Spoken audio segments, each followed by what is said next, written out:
Doctor صاحب منہ سے پانی ٹپکتا ہے، منہ بادی بادی سا رہتا ہے، اس کا علاج بتا دیں۔ میرے محترم بھائیوں، جس کے منہ سے پانی ٹپکتا ہے، اگر اس کو پتہ چل جائے نا وہ کتنا بہترین اور کتنا زبردست انسان ہے کہ آپ سوچ نہیں سکتے۔ میرے محترم بھائیوں، یہ جو منہ میں پانی آتا ہے یہ اللہ کی ایک نعمت ہے، یہ اللہ کی ایک نعمت ہے۔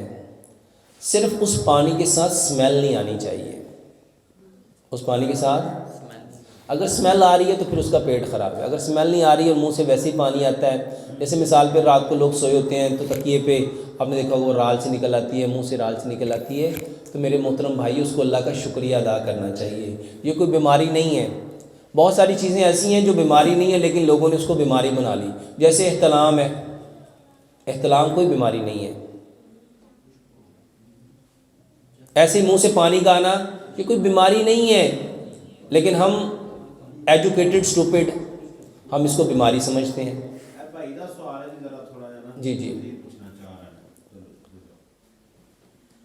ادھر ہی کھڑے ہو کے بتا دیں، ادھر ہی پوچھ لیں۔ رات 3-4 دن ہو گیا منہ سوما تے پانی منہ نکلا جاتا، جو بھی صبح اٹھے ہیں وضو کیتا پھر بھی منہ سے پانی آیا ہے نا ایک سائڈ تو پر آج تھوڑی کوئی بات نہیں۔ تو آپ اس کے لیے بہترین علاج ہے، کھانے کے بعد ذرا سا گڑ کھاؤ، ذرا سا گڑ کھاؤ۔ میرے محترم بھائیوں، کھانے کے بعد ہر بندے کو چاہیے کہ وہ گڑ کھائے۔ کیوں کھانا ہے؟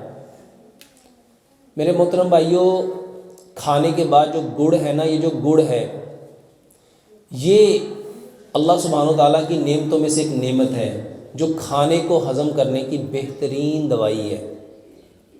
اور پہلے دور میں لوگ کھانے کے بعد کیا کرتے تھے؟ گڑی کھایا کرتے تھے۔ اور اس کے علاوہ بھائی جان، اگر آپ ادرک لہسن پودینے ناردانے کی چٹنی بنا کے کھائیں تو وہ بھی آپ کے لیے بہت بہتر ہے۔